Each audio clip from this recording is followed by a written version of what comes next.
지난 1편에서는 7번에 걸쳐서 어떤 사람에게 악령이 찾아오는가를 말씀을 드렸습니다. 사람이 내적 선뿌리로 인하여 악령에 포로된 자는 인생과 가정을 망치게 됩니다.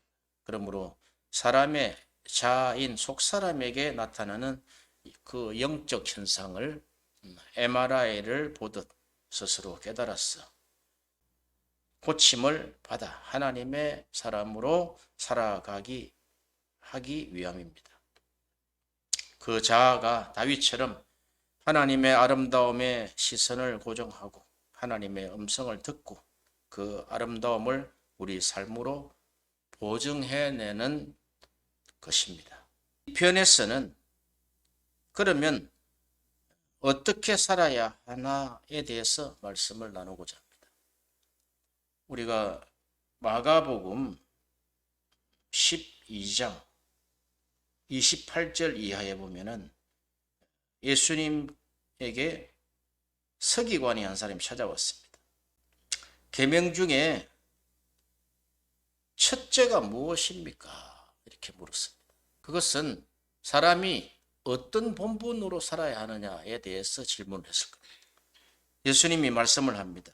첫째는 이것이니 이스라엘아 들어라. 주 곧 우리 하나님은 유일한 주시라. 너 마음을 다하고 목숨을 다하고 뜻을 다하고 힘을 다하여 주 너의 하나님을 사랑하라 하신 것이요.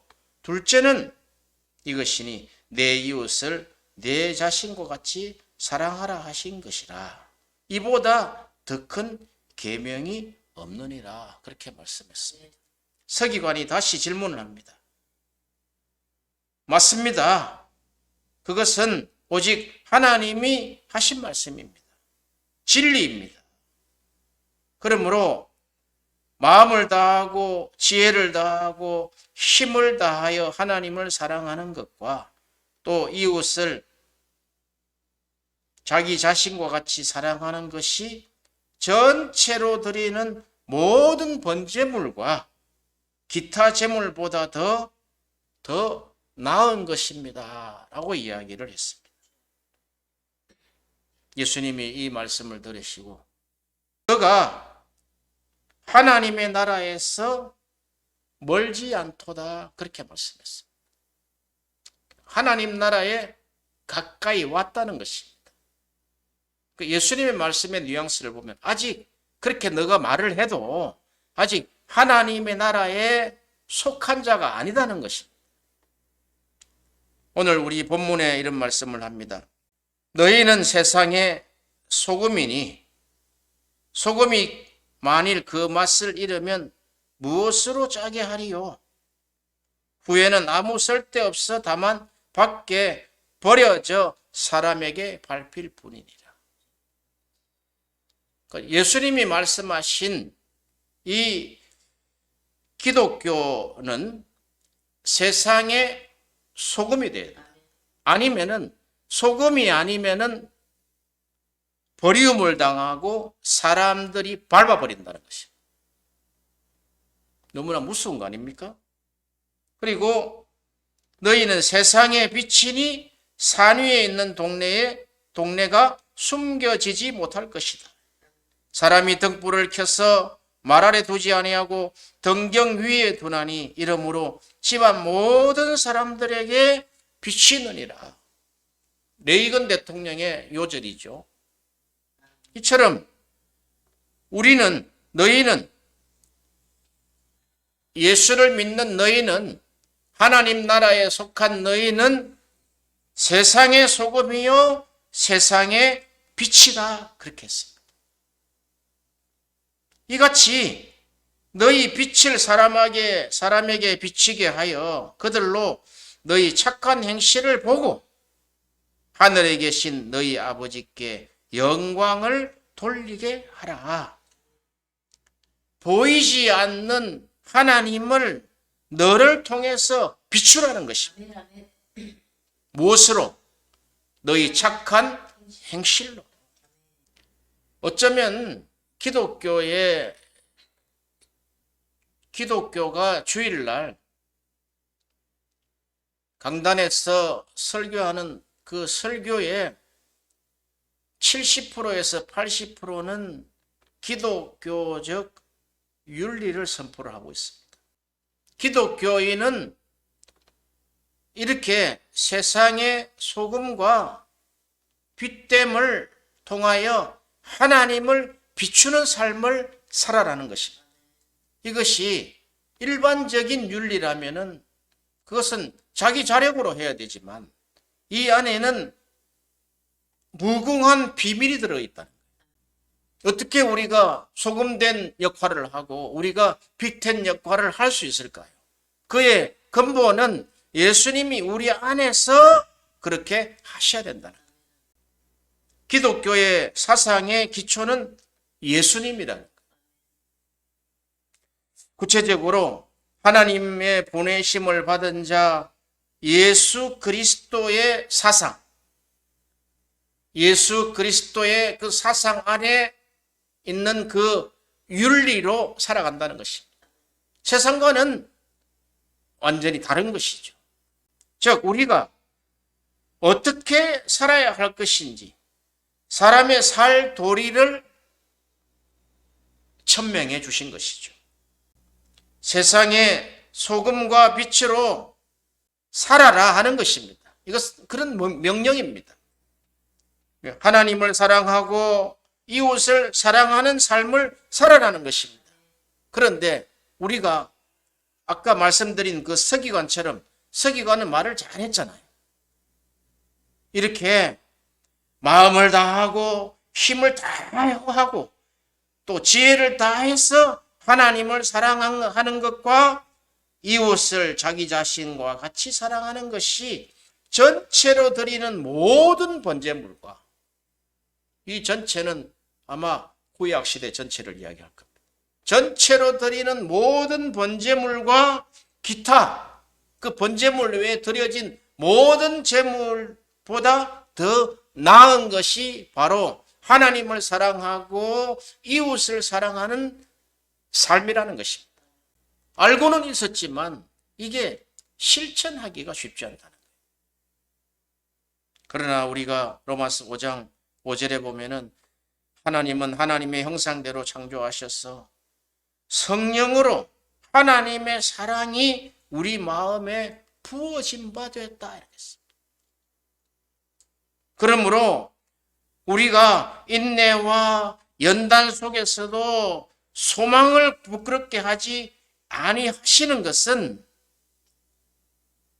성령으로 말미암아 우리에게 부은 바 하나님의 형상, 우리에게 부어주신 그 예수님의 그 자아로 우리가 살아가게 하신다는 것입니다.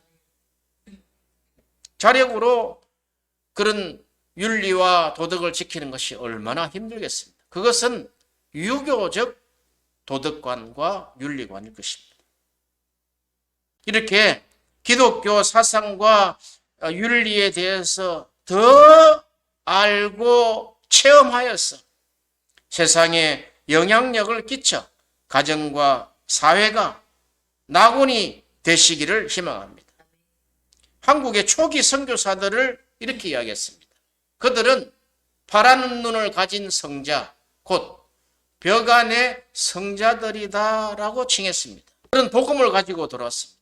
눈은 팔았는데 서양 귀신인데 이들은 성자와 같은 삶을 살고 아멘. 사람이 때리면 맞고 찌르면 피 흘리고 목 자르면 목 잘린 채로 순교를 당했다는 것입니다. 기독교 예수님의 사상과 윤리를 그대로 보여준 아주 좋은 모델입니다. 그렇게 함으로 그 순교의 피 위에 대한민국의 기독교가 세워져서 이렇게 지금 인구 대비 세계 제1위 선교사 파송국이 되었습니다. 그러나 작금의 사회는 인권이라는 미명 아래 엄난 문화가 소돔과 고모라 성처럼 성소수자 낙원을 만들려고 차별금지법을 법제화하고 또 정치권도 표를 의식해서 점차 성정치, 성혁명으로 변해가고 있습니다. 무신론자는 하나님이 없습니다. 그러므로 죄가 없지요. 그러니까 죄를 마음대로 지을 수 있습니다. 그러나 하나님을 사랑하지 않으며 자기를 사랑하고 자기 정욕을 사랑하는 그 인간은 차로 말할 것 같으면 그 안에 결함이 생긴 거예요. 하나님의 사랑으로 살아가는 것이, 하나님의 사랑으로 작동되는 것이 인간의 기본이다. 그러나 하나님의 사랑으로 작동되지 아니하고 변질된 사랑, 그러니까 자기 자신을 사랑하는 사랑으로 그 인생을 작동하는 사람은 그 안에 엄청난 결함이 생겼다는 것입니다. 자동차가 결함이 생기면 어디 갑니까? 네, 당연히 수리를 하러 가야죠. 그런 것처럼 성경은 바로 우리에게 하나님의 사랑으로 살아가야 하는 하나님의 사람들이 변질된 사랑으로 살아가는 그 사랑으로 말미암아 고장나 버렸다. 그래서 그 고장난 인생은 시험 속에서 평생을 고통스럽게 살아가게 됩니다.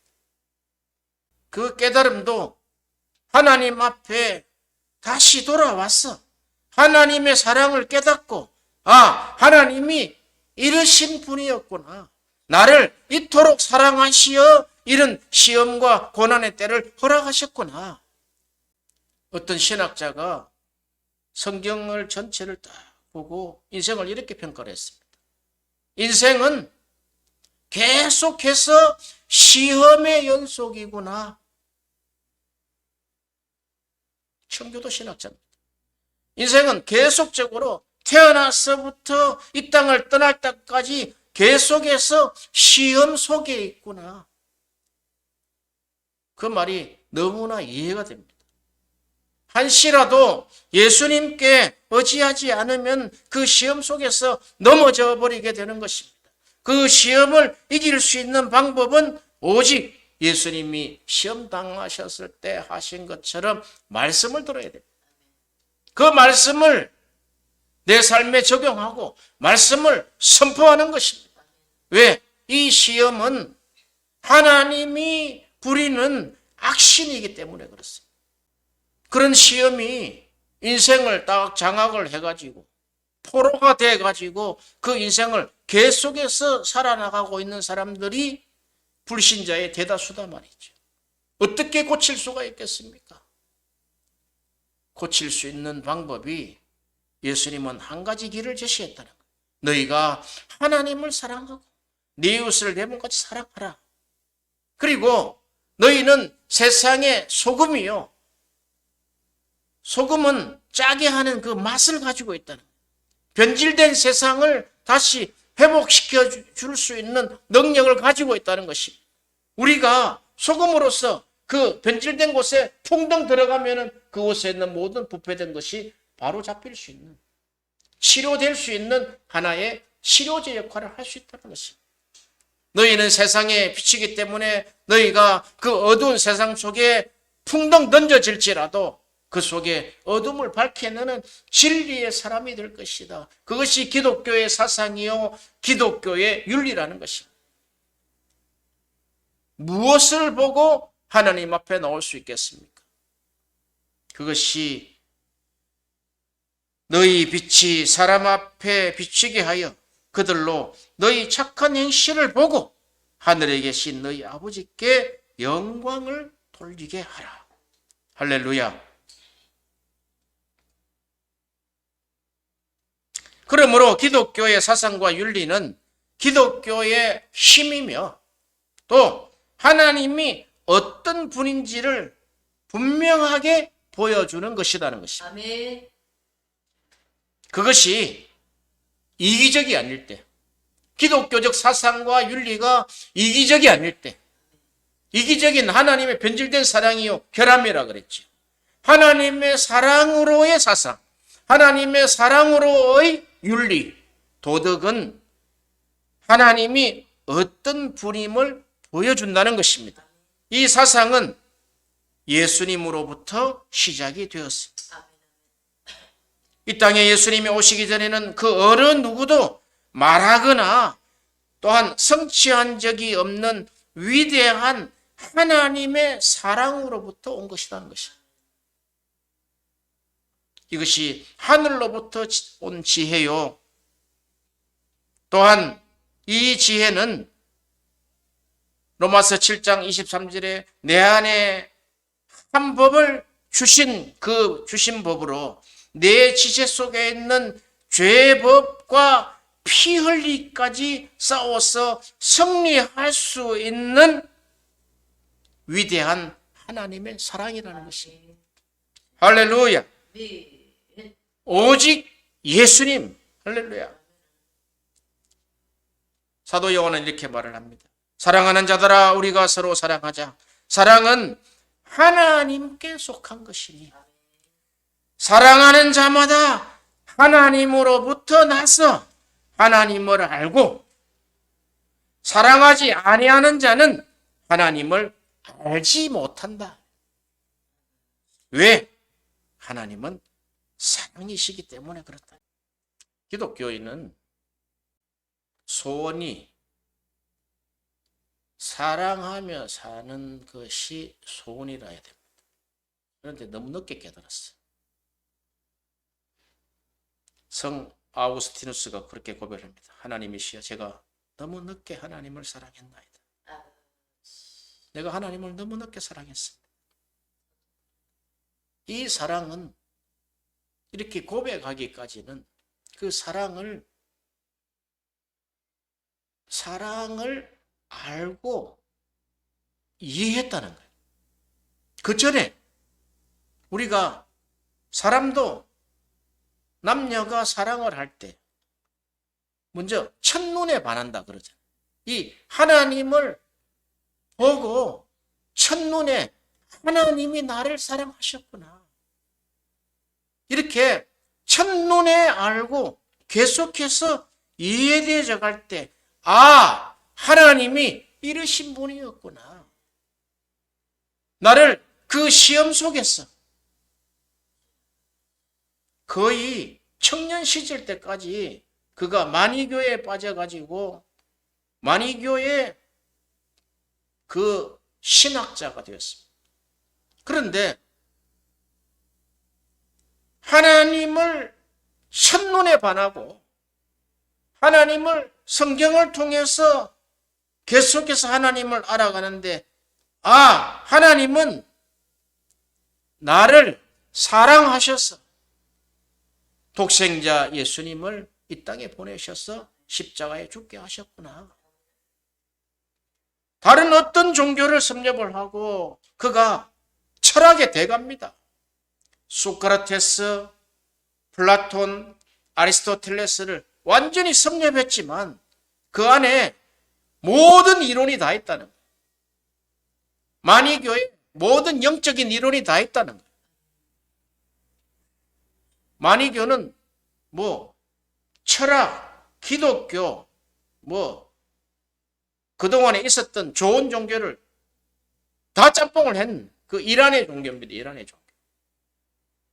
그런데 그가 하나님을 첫눈에 반하고 하나님을 그러니까 어머니 모니카의 역할이 큰 거죠.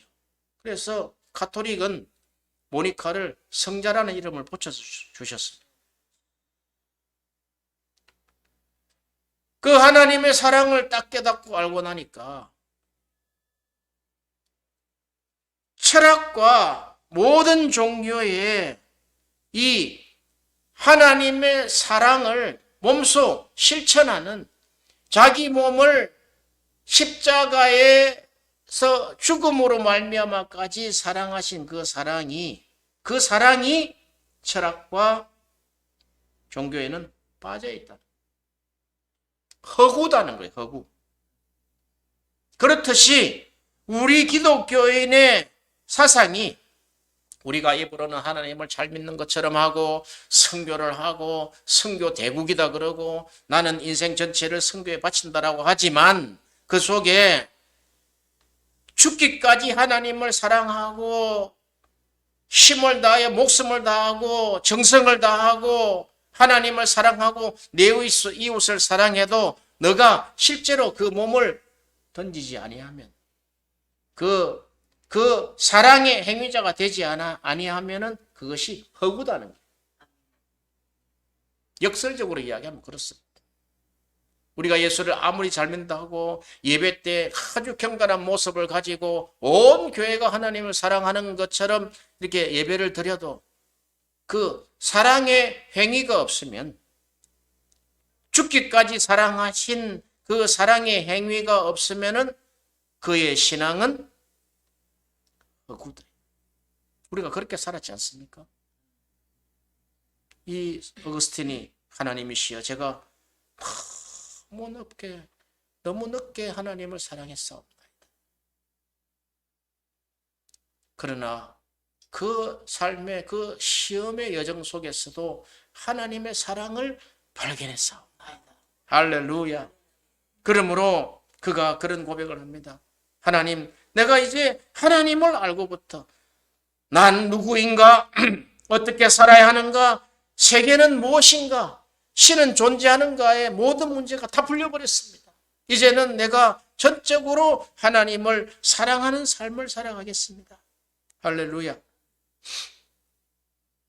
이렇게 그 사랑의 근본이 하나님이시고 그것이 그 행위의 실체가 십자가에서 나타났다. 너무나 놀랍지 않습니까? 그래서 예수님은 그렇게 이야기합니다. 너희가 나를 따르려거든 자기 자신을 부인하고 자아를 부인하고 나와 함께 날마다 자기 십자가를 지고 나를 쫓아오라. 그렇게 했습니다. 그 뜻이 무엇입니까? 내가 그 사랑의 실전 행위를 십자가에서 한 것처럼 너희도 그러한 삶을 살아야 한다는 것입니다. 이 성 아우구스티누스의 그 사랑의 신학을 받아들인 조나단 에드워드가 우리 기독교의 신앙에 금자탑을 세웠습니다. 하나님은 그 하나님의 사랑은 그 하나님이 계획하시고 하나님이 실천하시고 그 완성하신 그 하나님의 구속사에 현저하게 나타나 있다는 것입니다. 그 구속사를 세 단계로 풀이를 합니다. 첫 번째, 인간이 타락 이후 예수님 오시기까지를 첫 번째로 이야기를 합니다. 타락 이후 예수님 오실 때까지도 하나님이 구속사 계획 안에서 그 역사를 계속해서 이끌어 나가셨다. 두 번째, 예수님이 오셔서 죽으시고 부활하시기까지도 그것이 구속사 안에 있는 하나님의 계획과 실천이라는 것입니다. 그 실행자가 예수님이라는 것입니다. 당신이 직접 계획하시고 직접 이 땅에 오신 거죠.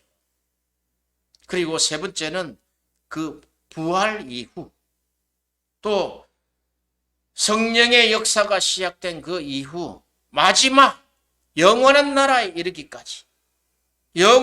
이르기까지의 그 마지막 단계에는 이제 세상의 모든 심판이 이루어집니다. 그 심판도 영원한 나라 천년왕국도 이어서 영원한 천년이 지난 이후의 영원한 세계까지도 하나님의 구속사 안에서 하나님이 이미 계획하시고 완성하신 것이라는 것입니다. 그러면 우리가 이제까지 읽었던 성경을 다시 눈을 부릅뜨고 볼 수 있다는 것입니다.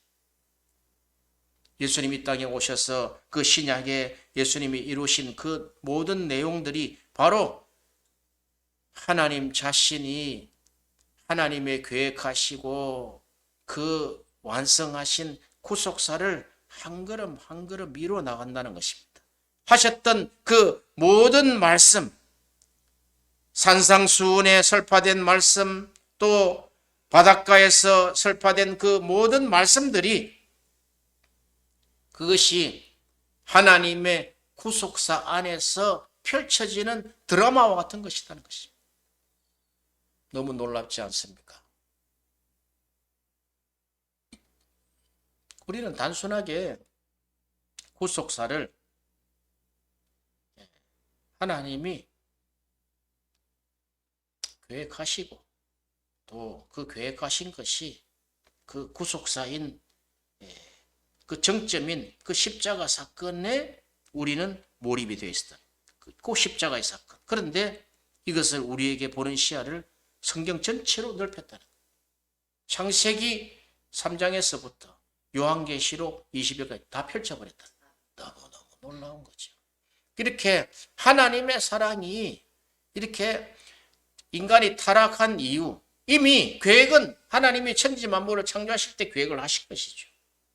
그리고 천지 만물을 창조하셨을 때도 그 하나님의 사랑으로 다 창조를 하셨지만 이것이 이 하나님의 구속사에서 현저하게 드러났다는 것입니다.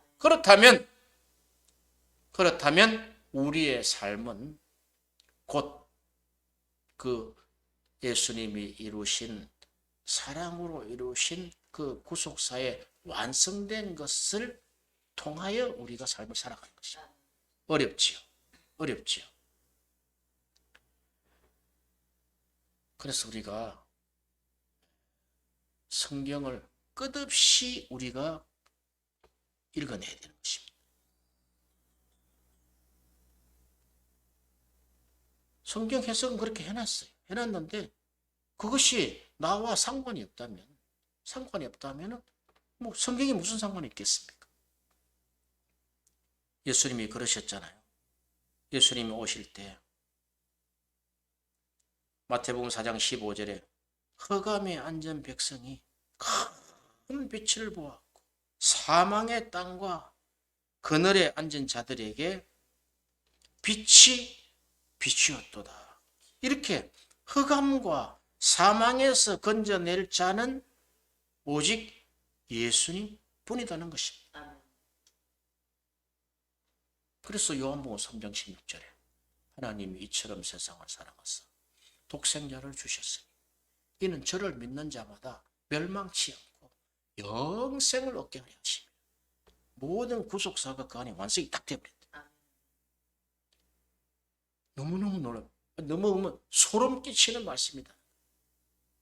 그냥 간단하게 암송여절로 외워서 끝내는 것이 아니라 그 안에 하나님의 그 크신 사랑과 그 하나님의 하시고자 하는 것이 바로 이 세상에 있는 이 흑암과 사망에서 건져낼 자 오직 예수 그리스도께서 직접 하신 말씀이라는 것입니다. 그러므로 사도 바울도 그런 고백을 하죠. 하나님을 사랑하는 자, 곧 그 뜻대로 부르심을 받은 자들에게는 모든 것이 합력하여 선을 이룬다. 과거, 현재, 미래가 선을 이룬다는 것입니다. 너 인생 전체의 그 시험의 역사를 하나님은 선으로 바꾸신다는 거예요. 우리가 가지고 있는 신체의 연약함, 또 어떤 나약함, 질병, 이런 모든 시험을 통해서 하나님은 우리를 선으로 바꾸신다는 거예요. 아멘. 그게 요셉 사상 아닙니까? 요셉 사상. 하나님으로부터 온 하나님을 경외하는 요셉 사상은 당신들이 나를 팔았으므로 나를 연단과 고난 속에서 인생을 그냥 거의 태반은 내 인생이 다 죽게 생겼지만 그러나 하나님은 그 일을 통하여 하나님은 선하게 하셨다. 하나님을 믿었다는 것입니다. 그래서 성 어거스틴은 이렇게 이야기합니다. 이 하나님의 사랑은 믿음으로 시작이 됩니다. 깜짝 놀랄 일입니다. 우리가 믿음으로 뭐도 하고 믿음으로 기도하고 이 하나님의 사랑을 알 수 있는 길이 믿음밖에 없다는 거예요. 믿음밖에. 하나님의 사랑은 글로서 이해가 안 된다는 거예요. 하나님이 내가 갈 곳 잃어 방황할 때 하나님의 사랑이 끝까지 나와 함께 하셨구나. 그때도 나와 함께 하셨구나. 이것을 믿음의 눈을 뜨고 나서 뒤를 돌아보니까 하나님이 나와 함께 하셨다. 아멘. 이것이 믿음의 역사라는 것입니다. 아멘. 이것이 이제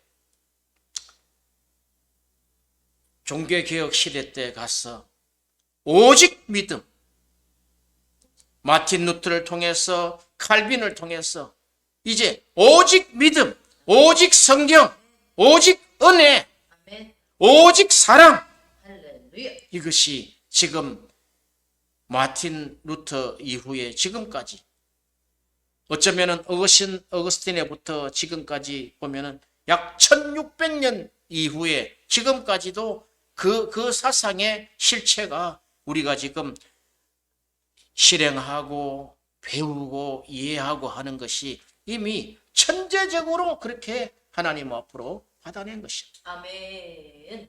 그것이 그렇게 인생의 시험 속에서 그 고난 속에서 끊임없이 진리를 추구했는데 그 진리가 나를 위해서 죽기까지 사랑하신 그 진리가 하나님이시다는 것입니다. 어거스틴은 고백했습니다. 하나님이시여, 제가 너무 늦게 하나님을 사랑했사옵나이다. 그 뒤로 그 고백 이후로 써진 그 고백록과 하나님의 도성이란 책과 또 그 신학의 완성인 그 삼위일체론, 그 안에 무궁무진한 그 하나님의 지혜와 지식의 보고가 그 창고에, 그러니까 1600년이 지나도록 그 창고에서 성경을 풀이해서 우리 인간들에게 이렇게 풍성하게 만들었다.